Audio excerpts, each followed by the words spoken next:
요한계시록 2장 1절부터 7절 말씀 같이 합니다. 에베소 교회의 사자에게 편지하기를 오른손에 7뼈를 붙잡고 7금촛대 사이에 다니시는 이가 가라사대 내가 내 행위와 수고와 내 인내를 알고 또 악한 것을 용납지 아니한 것과 자칭 사도라 함이 아닌 것들을 시험하여 그 거짓된 것을 내가 드러낸 것과 또 내가 참고 내 이름을 위하여 견디고 게으르지 아니한 것을 아노라. 그러나 너를 책망할 것이 있나니 너의 처음 사랑을 버렸느니라. 그러므로 어디서 떨어진 것을 생각하고 회개하여 처음 행위를 가지라. 만일 그리하지 아니하고 회개치 아니하면 내가 네게 임하여 내 촛대를 그 자리에서 옮기리라. 오직 내게 이것이 있으니 내가 니골라 당의 행위를 미워하는도다. 나도 이것을 미워하노라. 귀 있는 자는 성령이 교회들에게 하시는 말씀을 들을지어다. 이기는 그에게는 내가 하나님의 낙원에 있는 생명나무의 과실을 주어 먹게 하리라. 아멘. 오늘 2장 1절부터 3장 22절까지는 어제 예고해 드린 대로 일곱 교회에 대하여 하나님 주님께서 말씀하시는 내용입니다.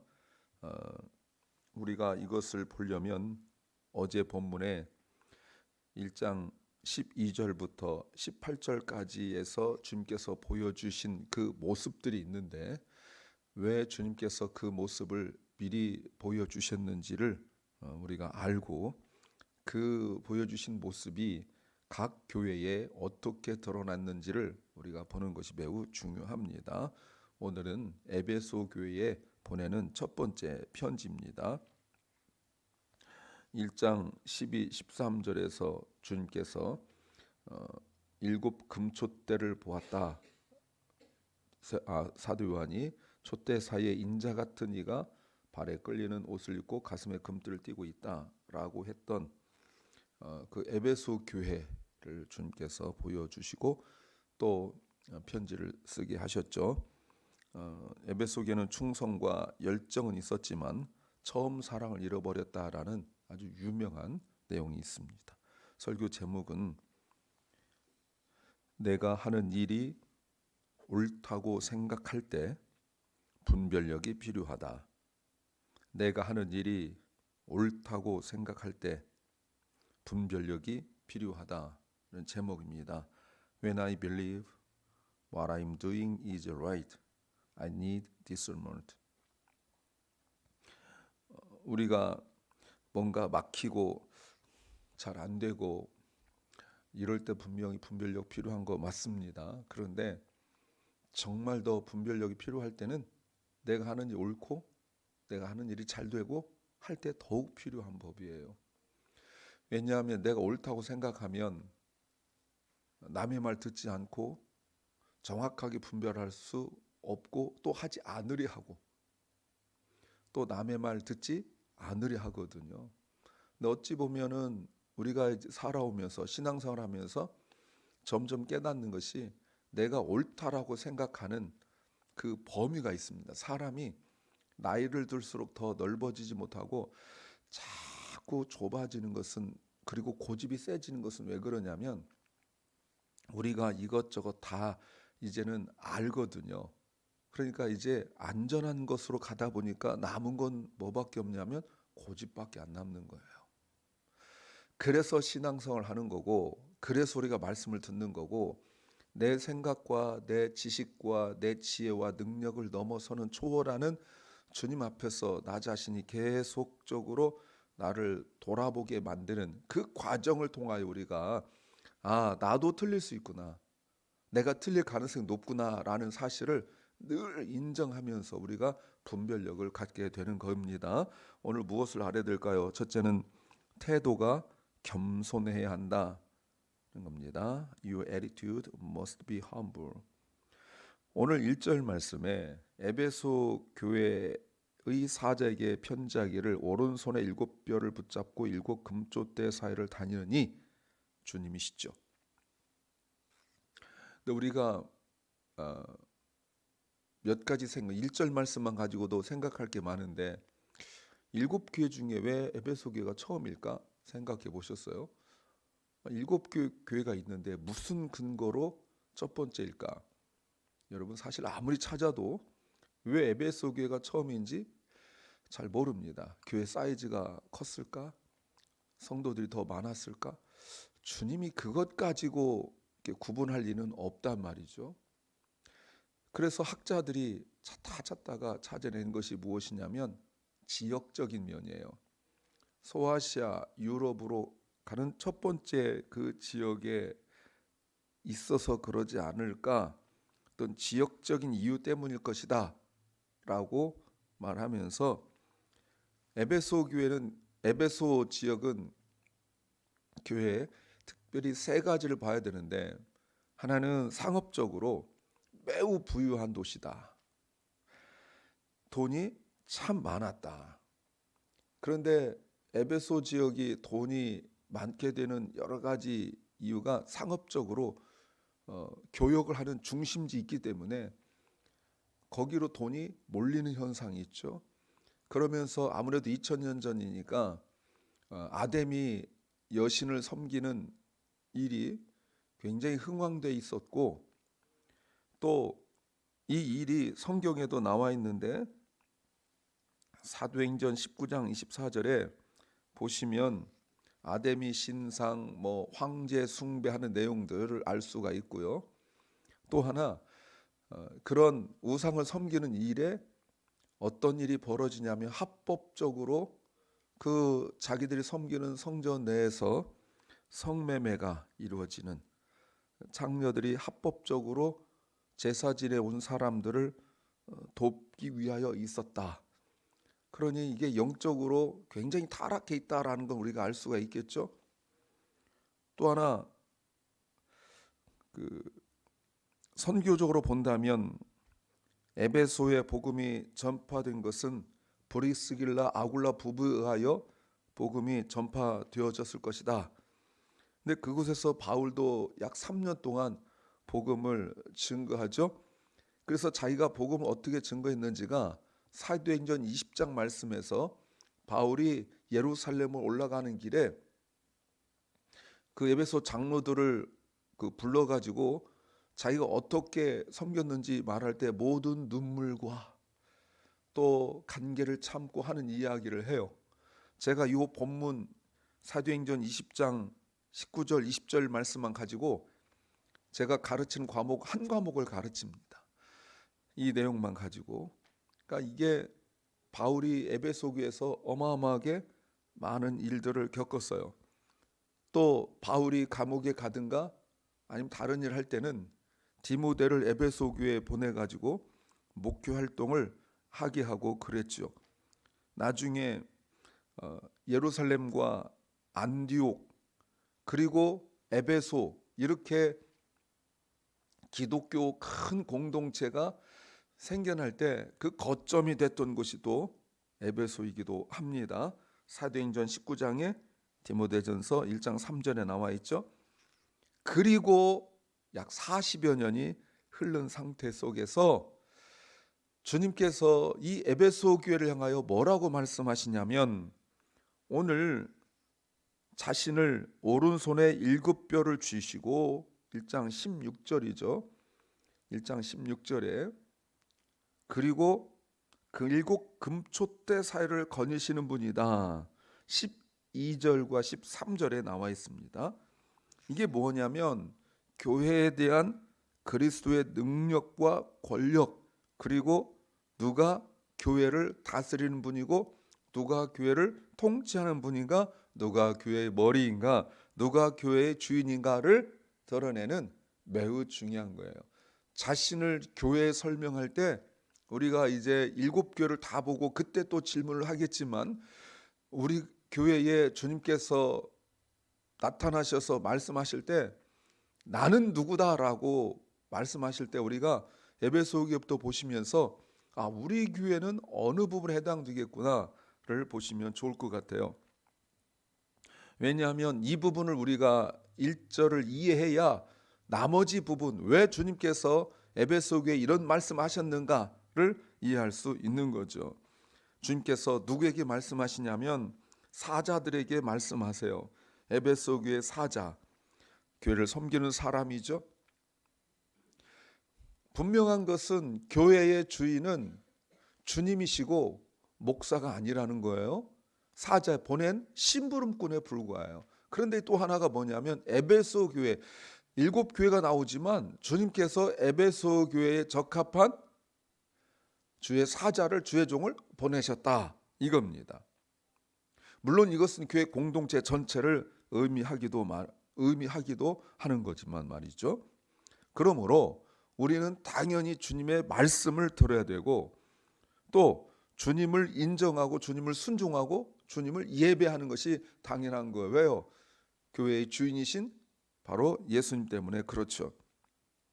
이 주님께서 2절부터 보시면 에베소 교회의 문제를 정확하게 진단하시고 깨우쳐 주시고, 그리고 처방까지 진단하시고 처방까지 어떻게 교회가 회복될 수 있는가를 말씀하신다는 거예요. 무슨 말이냐면 그냥 폰만 잡고 있고 그리고 내가 주인이다 라고 거들먹거리고만 있는 것이 아니라 정확하게 교회의 문제와 그리고 진단과 처방까지 주님께서 하고 계시는 거죠. 왜 우리가 말씀을 들어야 되는지에 대한 가장 중요한 기본 요소이고, 그래서 우리가 말씀 앞에서 겸손해야 되는 이유가 바로 이것입니다. 두 번째는 문제를 알고 해결 방법도 알아야 한다는 겁니다. You must understand the problem and know the solution. 오늘 2절에 원래 원어에는 2절에 나와 있는데 한글 성경에는 3절에 중요한 단어가 아노라예요. 안다. 안다는 이 단어가 중요해요. 2절 3절에 안다. 내가 안다. 1절에 주님께서 아시는 내용이에요. 뭘 아신다고 말씀하시냐면 행위를 안다라고 말씀하세요. 에베소 교회가 칭찬받을 일과 혼날 일이 있다는 거죠. 행위라는 것은 전체 모습이에요. 주님께서 드러난 모습, 드러나지 않은 모습까지 다 안다. 안다라는 걸 강조하고 계시는 거예요. 에베소 교회가 칭찬받을 일이 있고 꾸중 들을 일이 있는 겁니다. 칭찬받을 일이 2절에 인내와 수고다라고 말씀하고 있죠. 인내는 어제 1장 9절에서 보셨지만 어떤 고통과 어려움 속에서 굴복하지 않고 저항하면서 흔들리지 않는 것, 이것이 바로 인내라고 말씀을 드렸고요. 또 하나 수고가 뭐냐면 고통스러운 노동 같은, 그러니까 너무너무 고통스러운데 좌절하거나 낙심하거나 주저하지 않고 그래도 최선을 다하는 그거를 안다라고 주님께서 말씀하세요. 이게 뭐냐면 오늘 본문에서도 주님께서 내가 니골라당을 안다라고 말씀하셨는데 2절에 악한 자들이라고 나와 있고 또 자칭 사도라는 자들이 나와 있어요. 그리고 6절 말씀에 니골라당이라고 나와 있습니다. 그들이 누구인지 정확한 자료는 나와 있지 않아요. 다만 우리가 2장 가서 보시면 2장 14, 15절 그리고 20절부터 23절에 니골라당이 나와요. 그러면 이 초대교회 때 소아시아 지역의 7교회 보편적으로 그 교회에 영향을 주는 것이 바로 니골라당이라는 걸 알 수가 있죠. 교회에 아주 해악을 끼쳤어요. 바울 때는 뭐였죠? 영지주의였잖아요. 그렇죠? 바울 때는 교회의 영지주의자들이 교회를 힘들게 했어요. 오늘날에도 교회를 힘들게 하는 여러 이단들이 우후죽순처럼 많이 있는데 이때도 여전히 있었어요. 그런데 보세요. 뭐라고 말하냐면 2절 3절에서 성도를 유혹하며 우상 숭배하도록 만드는 이거예요. 그런데 에베소 교회가 이들을 용납하지 않았어요. 에베소 교회는 신앙적으로 바르게 했어요.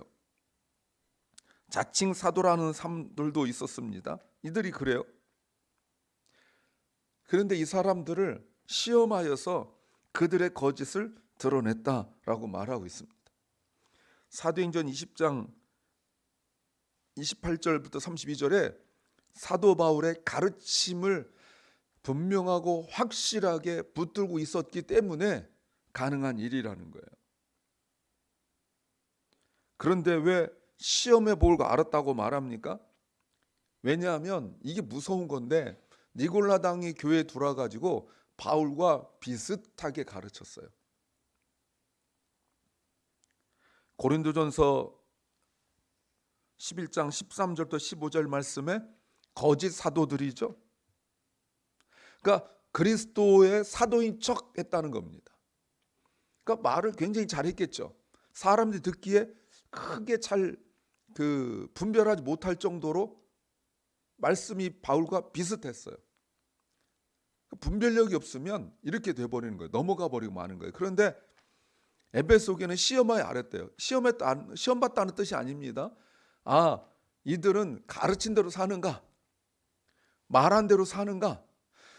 말은 저렇게 하지만 진짜 살았는가? 왜 바울은 말씀하신 대로 살았잖아요. 디모데도 말씀하신 대로 살았잖아요. 근데 니골라당 사람들은 말한 대로 살지 않더라는 거예요. 거기서 딱 바로 알았죠. 광명의 천사인 척, 사단의 일꾼인데 의의 일꾼인 척 했다는 거예요. 또 참고 그리스도 이름을 위하여 견디고 게으르지 않았다라고 말하고 있습니다. 그런데 4절 그러나 혼날 일이 있다. 분위기가 바뀌었죠. 그런데 이거는 왜 이런 일이 일어났는가? 5절에 중요한 단어가 나오는데 생각하고예요. 여러분 3절에서 안다란 단어가 중요했던 것처럼 5절에서는 뒷부분 혼나는 부분에 있어서는 생각하라는 거예요. 생각하라. 그냥 되는 대로 살지 말고 생각하라. 뭘 생각하라고요? 처음 사랑을 버렸다. 이 처음 사랑에 대하여 여러 가지 해석이 있지만 하나님 사랑, 이웃 사랑이라고 말할 수 있습니다. 자세한 내용이 이제 곧 나오게 될 거예요. 이 말이 무슨 말입니까? 계속 깊이 생각해 보라는 거예요. 그리고 회개하라는 거예요. 어떤 의미죠? 주님께서 5절에서 떨어졌다라는 표현을 말씀하십니다. 그래서 어떻게 해야 되냐면 해결 방법이 처음 행위를 가져야 된다. 이게 무슨 말이냐면 자기들이 그 잘못된 가르침을 가르친 사람들에게 저항하고 이런 건 좋았지만 싸우는 마음만 가지고 있었지 그들의 마음에 사랑이 다 식어버린 거예요. 그래서 주님께서 말씀하시기를 떨어졌던 곳으로 다시 가서 거기부터 다시 시작해야 된다. 우리가 생각할 때는 지금부터 하면 되는 거 아니냐? 아닙니다. 떨어졌던 곳으로 사랑이 식었던 곳을 찾아서 우리가 언제부터 사랑이 식었는가? 거기부터 다시 시작해야 되는 거예요. 그러니까 일 굉장히 잘하고 분별력, 일 굉장히 잘하고 그리고 일 처리 능력이 좋고 이런데 분별력이 없으니까 내가 사랑이 식었는지 안 식었는지 이거는 모르고 뭔가 시험하여 알고 저항하고 인내하고 이것만 마음에 가득 차 있다는 거예요. 결국 주님께서 이런 무서운 말씀하는데 5절에 네가 회개하지 아니하면 내가 네게 임하여서 내 촛대를 그 자리에서 옮기리라. 이 말이 무슨 말이에요? 이 말을 우리가 많이 쓰죠.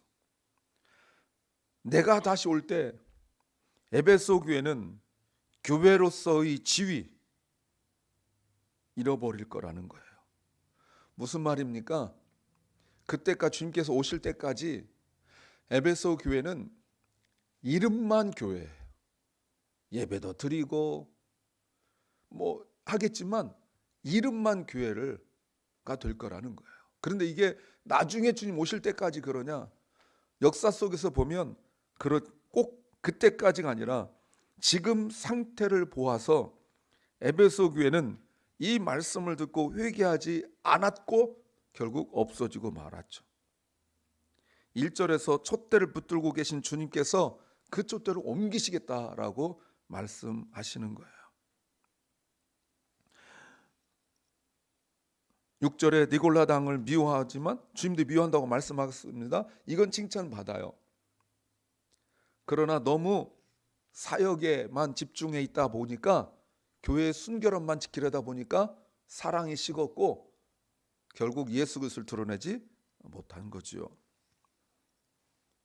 세 번째, 당연히 해야 할 일을 알아야 한다는 겁니다.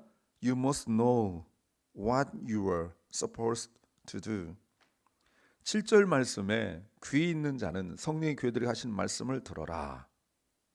그 얘기는 내가 하나님 나라 낙원에 있는 생명나무의 과실을 주워 먹게 하리라. 이제 모든 7번에 걸쳐서 이 말씀이 반복적으로 나올 거예요. 귀 있는 자는 말씀을 들어라. 앞으로 계속 7번 나올 때마다 이 얘기를 계속 할 겁니다. 들어야 돼요. 교회의 특징은 말씀을 듣는 거예요. 세상이 아니라 교회는 말씀을 들어야 돼요. 교회는 성령이 교회에 하신 말씀을 들을 수 있어야 되고 또 들어야 돼요. 안 그러면요, 자기 마음대로 살아요. 교회가 세상보다 못한 것은 예배가 없어서도 아니고 설교가 없어서도 아니고 성도의 교제가 없어서도 아니에요. 말씀이 안 들리면 세상보다 더 못한 존재가 되는 거예요. 말씀이 들려야 돼요. 성령께서 하신 말씀이 들리는 것이 교회의 영적인 목표예요. 그러니까 말씀이 들리지 않는 것에 대해 우리는 회개해야 되고 말씀이 들려야 돼요. 어떤 약속을 해주십니까? 에베소 교회는 하나님 나라의 낙원에 있는 생명나무 과실을 주어 먹게 하시겠다. 에덴 동산에서 금지됐던 것을 다시 허락하시는 거예요. 생명나무는 예수 그리스도시잖아요. 오늘 그래서 우리는 예수님이 하시는 말씀을 들어야 돼요. 중요한 목적이에요. 어떤 의미를 담고 있습니까? 사실 쉬운 내용은 아니죠. 그러나 말씀을 들으면서 분명하고 확실하게 깨닫게 됐어요. 근데 이 말씀은 이사야 6장 9절 10절 말씀에 주님께서 주님 제가 여기 있습니다 라고 자원했던 이사야에게 보내시면서 저들은 듣긴 들어도 깨닫지 못하고 보아도 알지 못한다라고 말씀하셨어요. 그렇게 결국은 이스라엘은 무너지고 말았어요. 멸망당하고 말았어요. 근데 우리 회복은 말씀을 듣는 데 있어요. 말씀이 들리도록 귀를 열어달라는 기도가 가장 시급하고 중요한 기도인 줄 믿습니다. 그래서 내가 옳다라는 것이 말씀 앞에서 옳지 않을 수도 있고 내가 하는 일이 말씀 앞에서 옳지 않을 수 있다라는 것을 인정하고 겸손하게 주님 앞에 엎드릴 때 부어주신 은혜가 충만할 줄 믿습니다. 기도합니다. 주님, 우리가 말씀이 들려져야 내가 하는 일이 옳고 옳지 않고를 분별할 수 있는 줄 믿습니다. 주의 성령으로 우리에게 말씀하시고 듣게 하옵소서. 사랑하는 박원식 집사를 주님께서 불쌍히 여기시사 회복시켜 주시고 또 사랑하는 결란과 우리 자녀들에게 말씀을 들을 수 있도록 은혜 베풀어 주시옵소서. 주님, 오늘도 병중에 있는 연약한 성도들을 주께서 찾아가 주시고 위로하시고 회복시켜 주시옵소서. 오늘도 전쟁 때문에 가난 때문에 또 질병과 신분 때문에 고통당하고 있는 많은 사람들을 주님께서 불쌍히 여기시고 또 그들을 돕는 주의 종들 선교사들을 기억하여 주시옵소서. 오늘 하루를 주신 주님, 기쁨과 감사의 하루가 되게 하시고 말씀이 들리는 하루가 되게 하옵소서. 예수님 이름으로 기도하옵나이다. 아멘. 하늘에 계신 우리 아버지여, 이름이 거룩히 여김을 받으시오며 나라 임하옵시며 뜻이 하늘에서 이룬 것 같이 땅에서도 이루어지이다. 오늘날 우리에게 일용할 양식을 주옵시고 우리가 우리에게 죄 지은 자를 사하여 준 것 같이 우리 죄를 사하여 주옵시고 우리를 시험에 들게 하지 마옵시고 다만 악에서 구하옵소서. 대개 나라와 권세와 영광이 아버지께 영원히 싸움나이다. 아멘.